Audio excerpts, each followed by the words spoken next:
Good morning, everybody. Good morning, Zoom. I'm Catherine Rowlee, your lay leader for today, and I welcome you to our annual service where we share books with one another, books that have in some way been meaningful to our lives. I have a few announcements to make. Let me find them. Here is some of them. I have too many papers. I'm not a good paper person. Here they are. So first of all, I want to remind everybody that if you have a joy or a sorrow, please put it in our basket on the green table in the back of the sanctuary. If you're here or if you're on Zoom, you can put it in the chat box so that we can acknowledge it when it's time. Also, I want to remind you we're having a birthday party on August 20th, coming right up. And it's going to be from 4 to 8 p.m. And there's a lot of information on it in the announcements that go out. But the tables that are on the side of the sanctuary, for those who see them, those are going to be for our displays. And all of the committees are going to have displays, and there'll be history displays, and the whole event's going to be so fun. Don Mohr is going to be with a friend providing music. There's going to be incredible food, wonderful fellowship, and it's just a time to celebrate ourselves and our congregation. Then I want to remind you we have some things that take place pretty much weekly here. Well, not weekly. Gathering Around Grief is going to be Wednesday, August 24th at 7 p.m. in the sanctuary in person. And I'm not sure if that's every other week or once a month or what, but it's always in the announcements. If you've got some grief, feel free to come. I'm sure we should all be here. I don't know anyone who doesn't have some grief they could work through. Then we have Taco Tuesdays. The link is always put out on Tuesday, but it's also in our announcements. And it's just a time to get together on Zoom and share with members of the congregation. And usually Reverend Ellen and Reverend Maggie are there. So it's a nice in the middle of the week sort of thing. Also, we have yoga here. At 9 a.m. we have chair yoga, and at 10 a.m. they have yin yoga on the mat. And it's in here, sometimes out on the patio. And I want to let everybody know that we are invited to De Benneville Pines, but we're invited to be a part of the Channel Islands Cluster Camp. And it's going to be October 14th through 16th. So if you would like to have that experience, it's going to be wonderful. They're only having 77 places open, and there's contact information and how to sign up and stuff in our announcements. So there's two other things. I didn't forget you yet, Steve. Steve has an announcement about another De Benneville thing, and you could come up.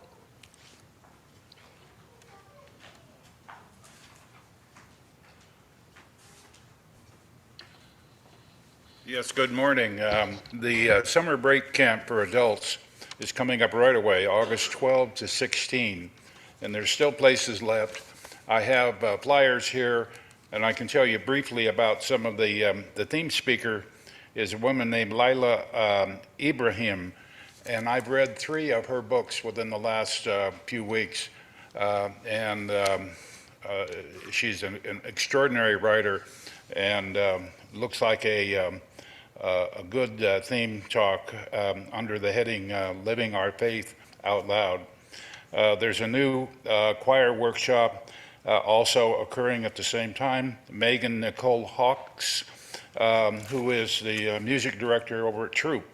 And in addition, we have a person who's been up to camp many times before, Chris Epping, another author, and very good storyteller. So let me know, and we've got flyers available, and Mark your calendars.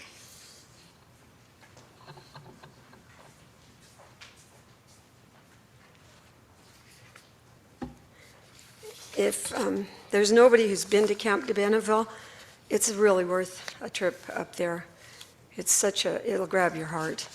It's a special, special place, and we're so lucky to have it as our UU camp. There's one more event. It's from Juliana Lytle. She's in the choir at Neighborhood Church as well as in ours, and she's given us an announcement it's in our bulletin for everybody to see. So I know you can't really see it from here, but if you're interested, check online. So they're having a celebration of a black composer, Coleridge Taylor, and Samuel Coleridge Taylor, and he's a black composer who was under-celebrated in his life. I think that's to put it mildly. And they're doing his music. They have a special performance on Friday, August 12th, that's next Friday, at 7 p.m. at Neighborhood Church.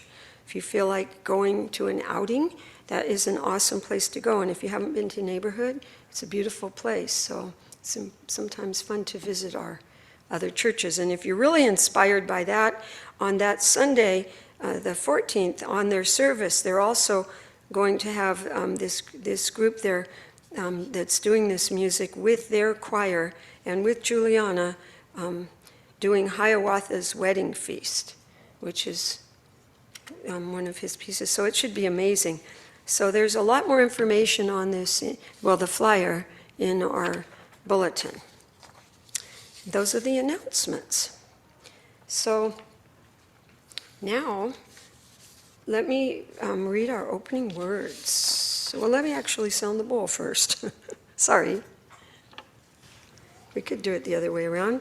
So to start our service, we usually sound a bowl 3 times. We sound it once for those who came before. The Tongva and other native people who were the original stewards of this land and who called it home long ago. We also honor our ancestors and the founding members of this congregation who imagined and formed it over 70 years ago. We ring it once for those of us here and now, for our members, our friends, our visitors, our staff, and our extended UU family who we hold and care and grow this beloved community with. And we ring it once for the future, for those who will come to find belonging here.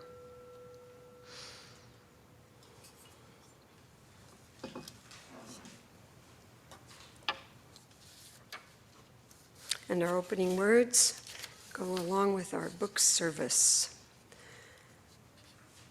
Let us remake the world with words.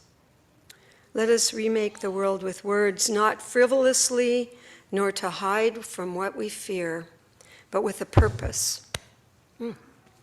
Let's, as Wadsworth said, remove the dust of custom, so things shine again, each object arrayed in its robe of original light.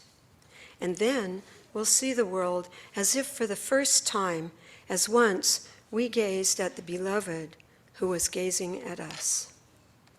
Please join with me in singing our opening song, Morning Has Broken. And if you're moved in the sanctuary or at home, please stand. It's number 38 in our great hymnal.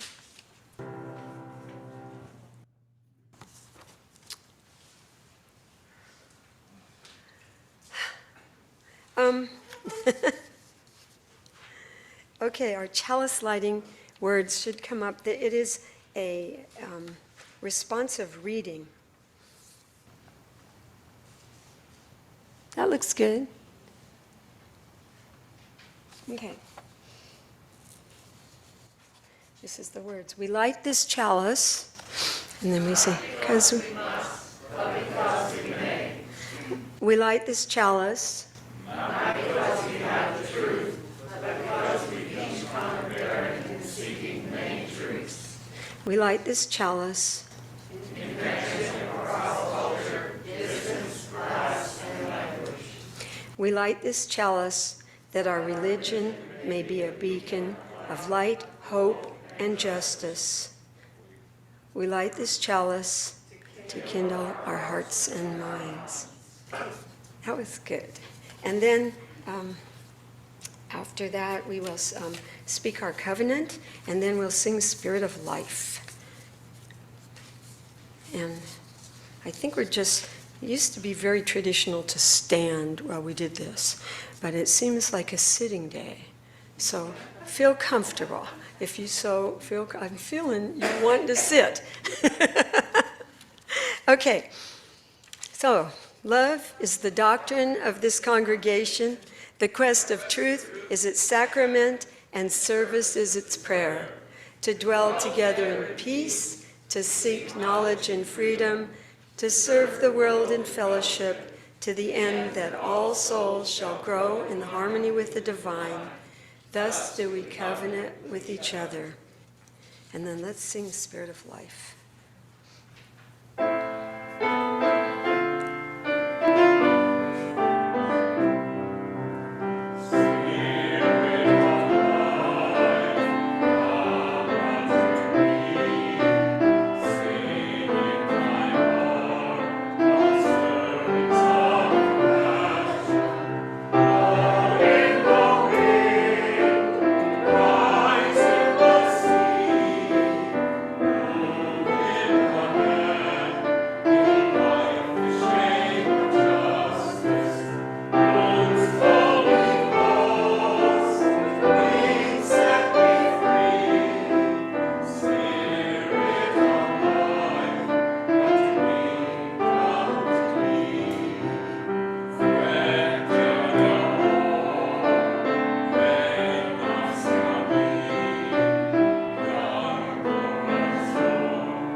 I had just gotten the chalice, and then I didn't light it until we sang. But there it is. Look, they're both looking glorious. And I have a story for all ages that I am going to read. And I noticed we had 2 children, but they left and went, I guess, to their classes already. But I'm going to read it to you. And did you see the children? I guess they left. But all of you have children in your heart. You are all who you always were from birth till now. So you think way, way back as I read this book, and be an appreciator, because we don't usually read at this level. This book is very dear to my heart, and I wanted to share it with you. Here comes a young'un. And this book is a book that was my son's favorite book for a long time, as long as it was to become 4. And I read it to him every night, pretty much. Well, not every night, but many, many, many times. And it's the one night I was reading it to him, and he got a really unusual look on his face. And he said, "I can read this. I can read this." And he took the book from me, and he read the whole book. And I'll never forget the joy on his face. It was the most ecstatic moment. I'll never forget it. So this is where we are. It's called One Little Kitten. And we're definitely, I think this must have cemented him as a cat person. And I don't know, you could see, sort of see. It's not a lot to see. It's an old book now, pretty old. My son is 40. A new day, it's time to play. A place to hide. A place to hide inside. Where to? Through. I'll disappear and come out here. Is there room? Is there room behind this broom? Just the thing. String. A funny place. A funny place to put my face. Woo. It's getting late. Will they wait?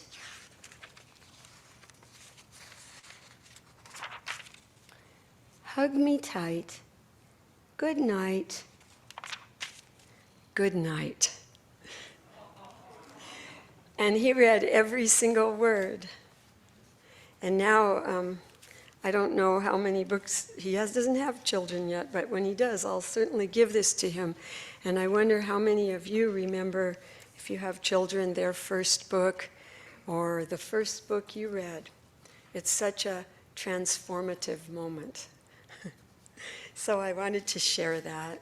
And then we are going to have our one child come forward if there's, yeah, would you like to come on up and get your chalice and take it?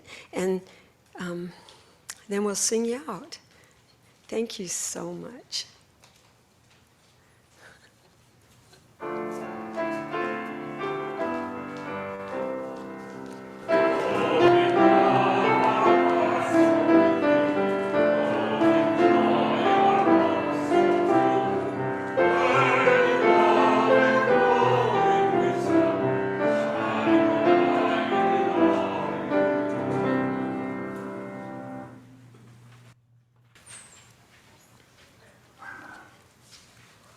And at this point in our service, we will, it's a time for our offering. So we are sustained by our contributions to this congregation. So with grateful hearts, we do support and sustain our beloved congregation. So you could come forward if you have an offering and put in our basket. If you're on Zoom, we have PayPal on our website, our snail mail, and the real blessing of all of this is we get to hear Lily play the offertory. Thank you, Lily. Transcendent also, just so beautiful. You always pick somehow the perfect pieces. So we do share with each other personal joys and things that are worrying us, things that are going on, occupying our minds and our hearts emotionally. So we have a few things to share today. First of all, Reverend Maggie has put in, well, it's circled as a concern, so it's a serious thing. It's just to remind ourselves that yesterday, 8/6, was the 77th anniversary of Hiroshima Day. Let us not forget. And a big joy from Jeannie Coates is that she's a great-grandma. And she has a son, a great-grandson, and born on Wednesday. Everybody's doing well, mother and son, and this son's name is Chance.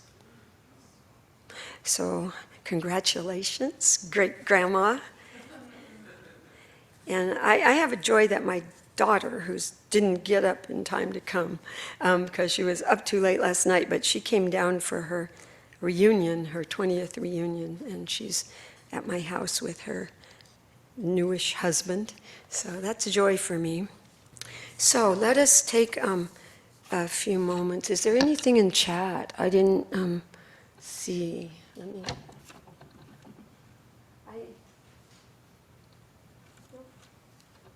Just making sure, so I don't want to miss anything. Okay, so let's take a few moments to enter a time of prayerful meditation and think about the things, give a little energy to what was expressed here today, as well as to that which you hold in your heart and have not expressed. There's many things to be concerned about, and there are also many joys in everyday living. So let's take a moment to breathe together. Let's take a breath in and slowly let it out.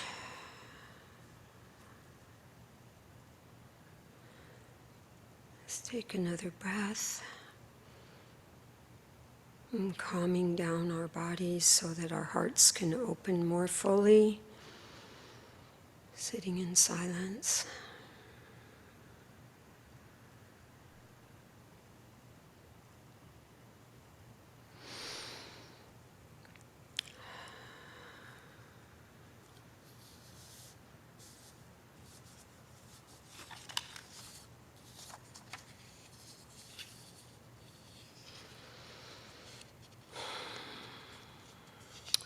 I'm going to read one of my go-to favorites for this kind of time. It's called Impermanence. In a world where all is borrowed, and time, like elusive dust, just seems to slip through our fingers. All we really have are these precious moments where we can make fertile the soil in the gardens of our hearts, that here love may make its home, and here the mortal seed may flourish.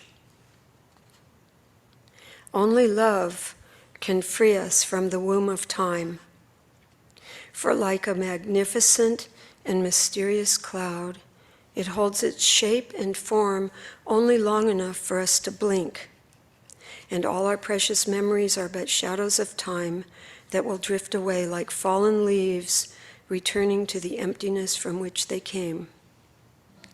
Thus, we are like innocent children flowering in the garden of souls.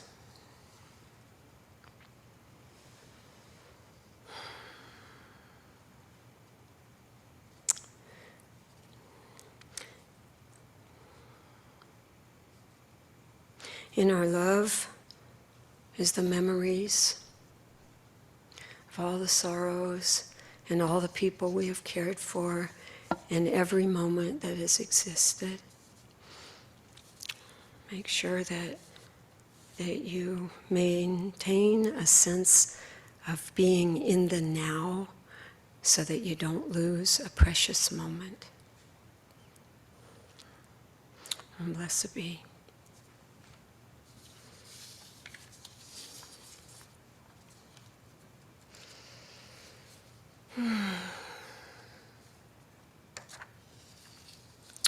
And I have,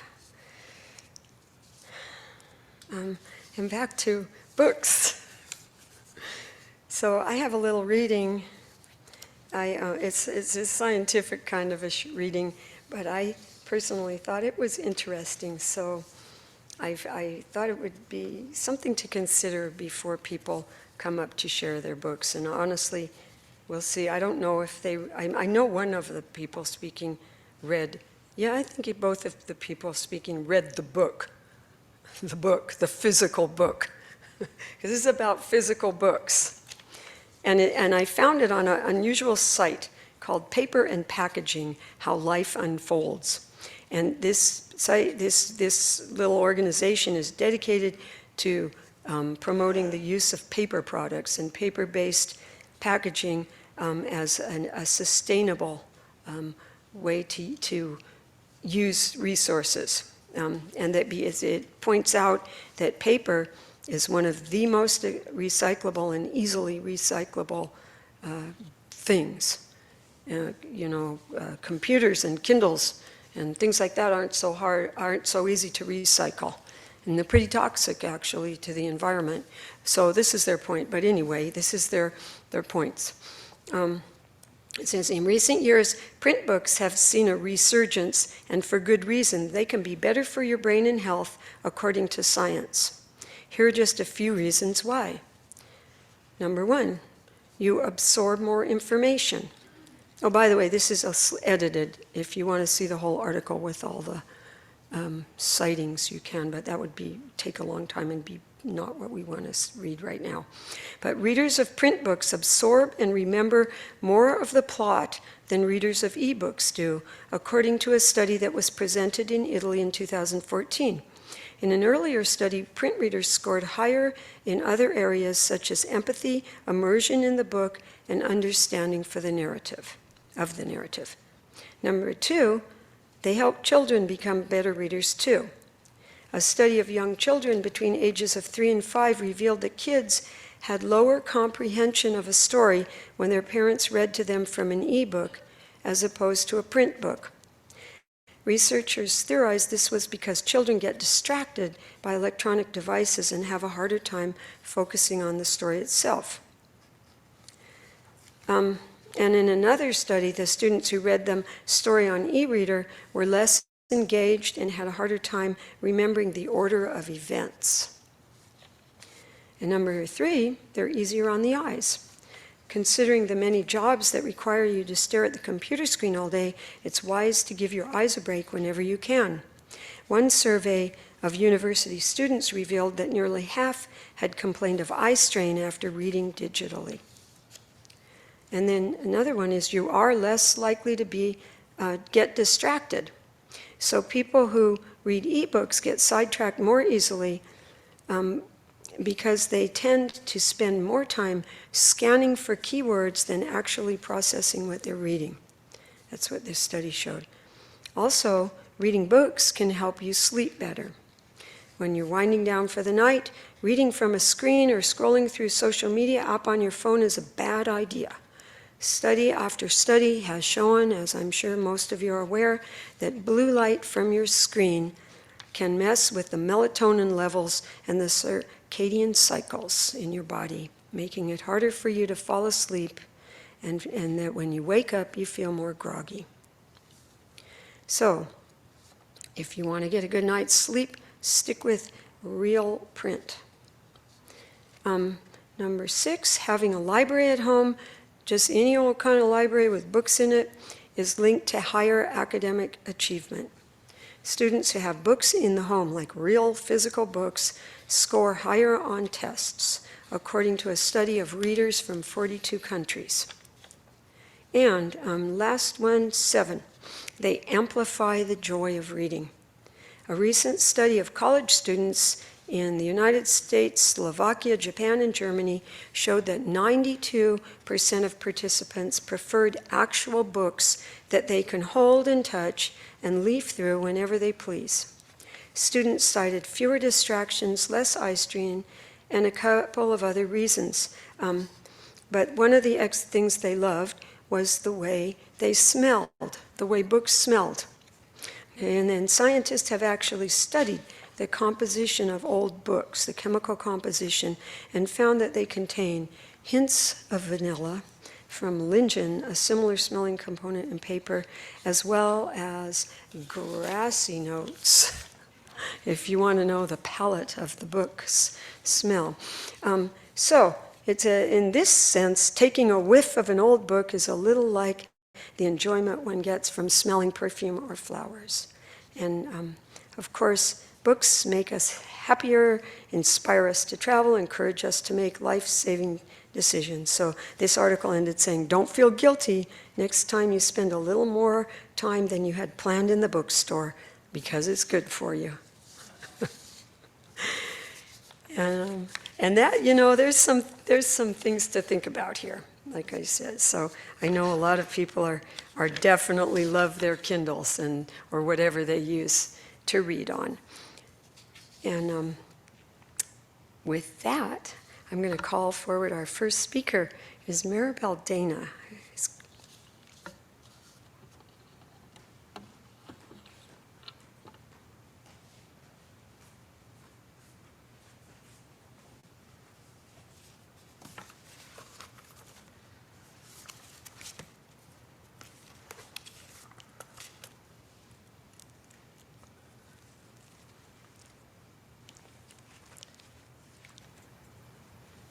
It seems like there's more to arrange now when we come up to the microphone.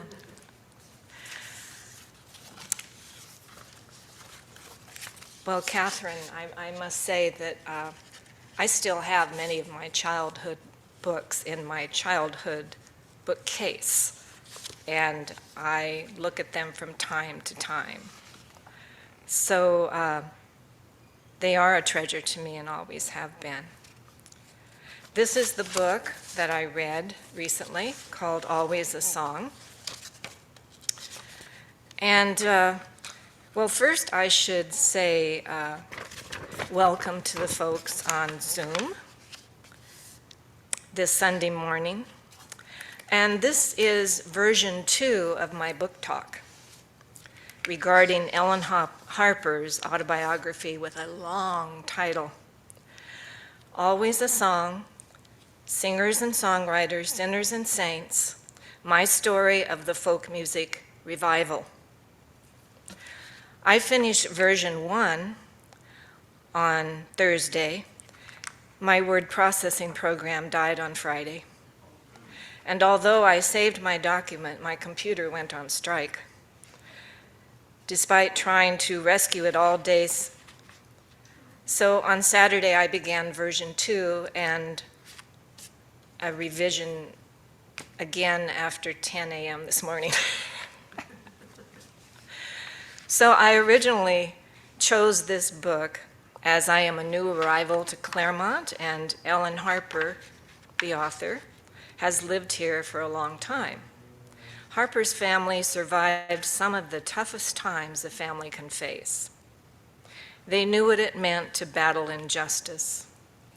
Once a Communist Party member, her father, Charles Chase, disavowed it before World War II. However, in the mid-1950s, he lost his teaching job anyway due to that long ago membership.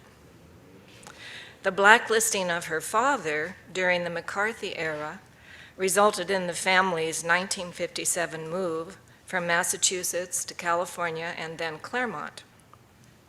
To supplement their income, her mother Dorothy taught guitar and banjo. Her father Charles learned how to repair instruments and continued teaching for a while. In Claremont, folk music was experiencing a local renaissance before their arrival, so they were immediately surrounded with musicians and students clamoring for lessons. They needed a bigger facility than just their home, which resulted in the opening of the Folk Music Center on August 12, 1958. This coming Friday will be the 64th anniversary of the Folk Music Center on Indian Hill. Most of you have probably been there. If not, I really urge you to go. It is a wonderful museum of folk history and international resources and instruments. Folk musicians sing stories of all aspects of the human condition, especially about injustice and discrimination, sometimes creating new lyrics to ever-evolving songs, reflecting the current times. Growing up, you and I heard them on our transistor radios, TV variety shows, concerts, coffee houses, college campuses, and so many more places. They moved us to clap and sing and sway. And hammer for justice, too. A lot of us marching all over this land. Ellen Harper describes folk music as the art form that is most effectively challenging social conventions. In the early 1960s, it became a cultural phenomenon accompanied by traditional and new folk singers, passing forward ideas, tunes, and styles. And it is the communal sharing of this music that is at the heart of folk music. Growing up, Ellen in Claremont and I in Lakewood, 28 miles from here, I knew little of the stories behind the music. But Ellen did, as she learned from the singers and songwriters who visited her parents' home and the Folk Music Center. She learned the oldest songs from her mother, breathing in the melodies and experiences of their friends. One of the oldest friends is a familiar name to you, Pete Seeger, who they had known in Massachusetts. Through him, they were introduced to Paul Robeson, and her parents told her of his battles for civil rights, saying, "You must remember this man." As she grows, Ellen learns that she likes playing and performing music too. She meets other giants of music, Joan Baez, whose parents are friends of her parents, Jean Ritchie, a dulcimer player described as mother of folk, Doc Watson, singer and guitarist, Hedy West, Bob Dylan, Jimi Hendrix, Mike Seeger, Guy Carawan, who has sung here at Monte Vista, and many more. Ellen's own life and growth as a musician, wife, mother, and educator is never dull and often surprising. Her book, Always a Song, contains an abundance of stories about many artists and two more connections to Monte Vista. First, our minister of the 1960s, Ernie Howard, conducted Ellen's wedding to her first husband, Leonard Harper. Second, when I joined Monte Vista in 1996, one of our blessings was our friendship with a singer who appears in the stories and photos of Harper's book, Clabe Hangen. I learned that Clabe was legendary in Southern California, sang the blues and folk music in bands, recorded many CDs, and was close to the Harper family. He worked with young people, taught music, sociology, Black history, and was always an activist for social justice. He sometimes sang with our member Ray de la Paz and other musicians here.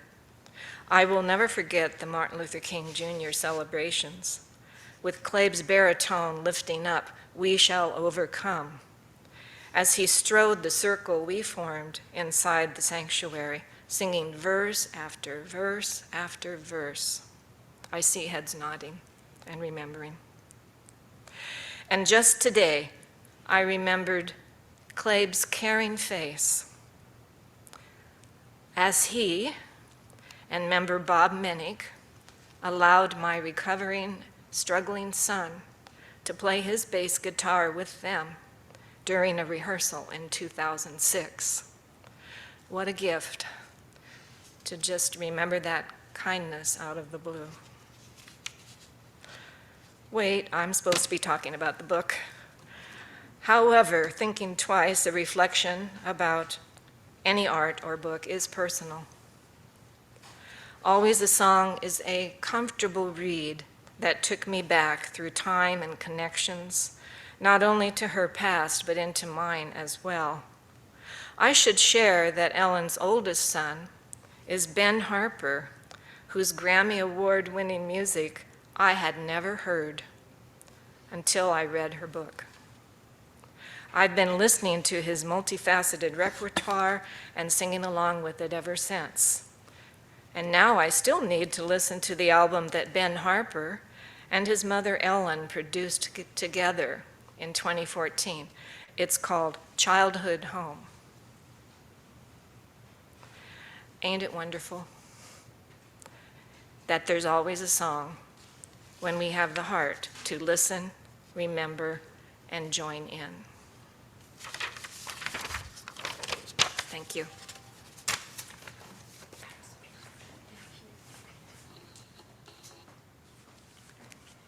Wow, yeah, that was beautiful. Thank you so much. And yes, we also have our one of our congregants still related to Clabe.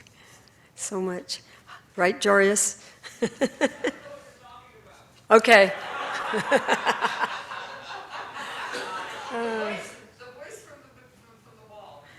It's good to move to a community and learn the history and have it trigger so many beautiful things in your own life and see your connection. So I'm sure it would be a beautiful book for all of us to read, and thank you so much for sharing. And now I'd like to call our second speaker, Donald W. Mohr.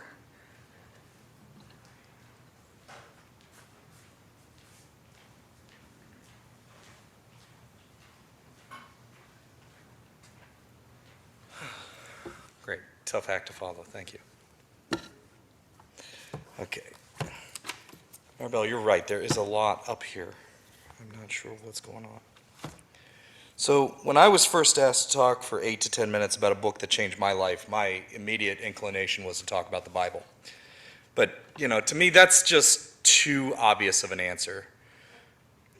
So then I recalled my early college days when I was studying literature before music. Because of that, countless great works have had a really profound impact on me. Brave New World, Utopia, Heart of Darkness, Ulysses all come to mind immediately. And there's several classic series that come up: Dune, Lord of the Rings, Hitchhiker's Guide to the Galaxy, Narnia. All these shaped who I am today. But my world's built upon beloved stories of rich, relatable characters facing challenges reflecting society back to me, the reader. For a while, I'd considered Joseph Campbell's Hero with a Thousand Faces, which absolutely changed the way I view narrative storytelling. But the personal impact isn't as measurable as this tome I've selected to discuss today. To set the scene, it was a cold and snowy spring of 2005. I had just met and began dating the woman whom I'd later go on to marry, and we're in Boston, between Harvard and Fenway Park, just up the street from Beacon Press and the UUA headquarters. Having burnt out studying literature in New York, I found myself in the second semester at the Berklee College of Music, where I was studying contemporary writing and production. For almost 10 years prior, I'd made music on my own with various software programs that I could get my hands on as a broke teenager with access to a computer at the time. Had I been a few years older, I would have started recording on tape, but my earliest recordings were done on a Windows 95 computer rather than a cassette Tascam Porta Studio. As part of my major at Berklee, I had to purchase a standardized bundle of software and hardware in order to do these projects that were assigned to me. Part of the bundle was a program called a digital audio workstation called Digital Performer 4.5. which was an upgrade from version 4.0 I had acquired through less than legitimate means the semester prior, frustrated because I could not figure out how to do the basic things I could do in GarageBand or Cakewalk or other digital audio workstations. So for those of you, this is technical. A digital audio workstation is software. It's also called a DAW, and it's what we use to make not only music, but other kinds of audio like podcasts or film scores. Pro Tools is a DAW, for those who know what that is. Digital Performer originally began in the 80s as a way to get MIDI synthesizers to talk to Pro Tools, which recorded just the audio at the time. And back then it was simply called Performer. That eventually grew into a complete replacement for Pro Tools with so many features that it needed a manual the size of a phone book and had found a niche amongst film scores as it integrated well with the professional video editing setups when things were still done on tapes and film. For example, it was used to make all the music in the Lord of the Rings films. Now, for the very first time in my life during a particularly prolific phase, not only did I have the software to do every musical thing I could dream up in my head in this computer of mine, I finally had the manual to explain to me what all these options and settings were that I couldn't understand before, what they did, and even examples of how they could help me. I put this boat anchor of a screed on the back of my suite's toilet, and over the next few weeks I would read it cover to cover, many sections repeatedly. The world had just become my oyster at the age of 22. I'll never need any more gear. I can do absolutely everything in my laptop, were famous last words said to my better third. But with a serious air of truth, 15 years later, as I'd make entire albums on nothing but an iPad. Before the end of 2015, I'd produced 3 records for other people, paid mostly in beer and pizza.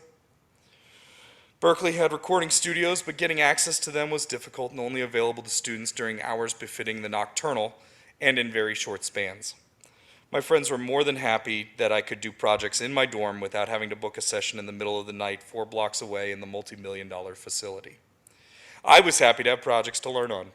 I learned far more doing those projects with my friends, diving into the manual to get unstuck, than I did in the classroom with teachers that had a disconnected view of what was changing in the music industry at large. It is because of this book that I'd go on and score short films, some web series, a couple feature films, one of which got me on IMDb, in addition to producing and engineering the records that I've produced and engineered. I have also done a lot of work as a remote session musician because of this. Had I continued attempting to intuit my way into learning this software, as I had up until I was able to finally read this epic screed, I'd have never achieved the personal and, more importantly, artistic success I've enjoyed. In the audio engineering community, we have an acronym, RTFM, read the flippin' manual, as that's usually where your answer is when you're stuck. It saddens me that Mark of the Unicorn, the company in Cambridge, Massachusetts that makes this software, no longer publishes a physical copy of the manual for Digital Performer 11, the current version over 15 years later. Ever since I made my first attempt at producing someone else's music, helping them realize the sound they had in their head, I knew that this is what I'm supposed to be doing with my artistic energy. But I wasn't very good at it, and would get stuck awkwardly, unable to fix or change this or that, and the results were not great. Luckily, I had the drive to keep at it and to try to find a solution rather than quitting in frustration, as so many of my peers would go on to do. But without the technical writing team that produced this treatise, I'd have never even considered the possibility of me writing music for film, or driving a whole light show from a laptop, or being paid to do such things. While this book didn't lift my soul or change my perception of reality or give me a greater understanding of the human condition or the metaphysical, it empowered me to go on and make a lot of really cool art, which gets consumed all over the world. It's not filled with bits of wisdom the way the Tascam manuals of the early 90s, the manufacturer of the mixing boards and cassette machines that I use, do, but to me, it's the connection to the work that's so important. And that's a profound impact on me in the way my favorite works of literature, both fiction and nonfiction, cannot compare. This is the book that truly changed my life. Thank you.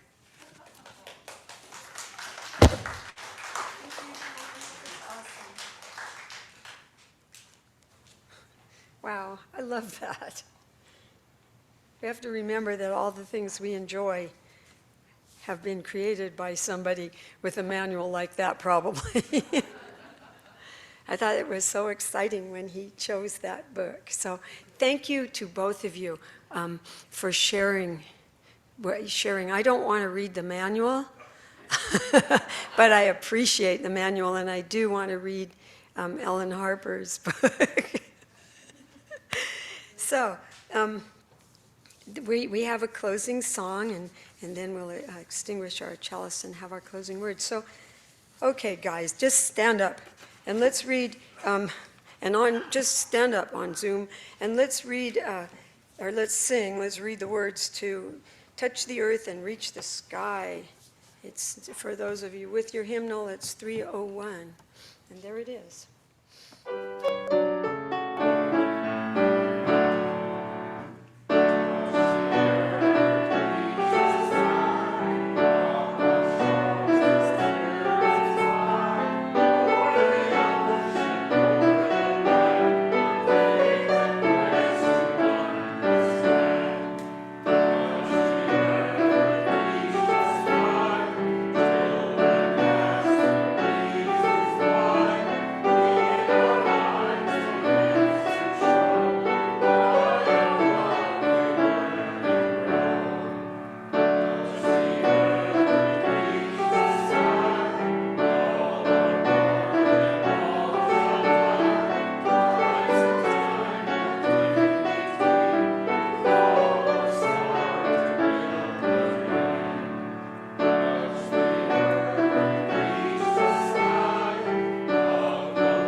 extinguish it.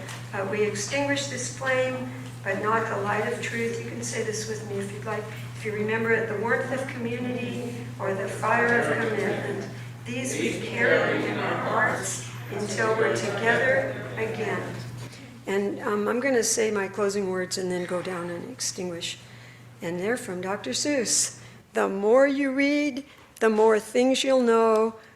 The more that you learn, the more places you'll go. So go forth, have a blessed week, and take care.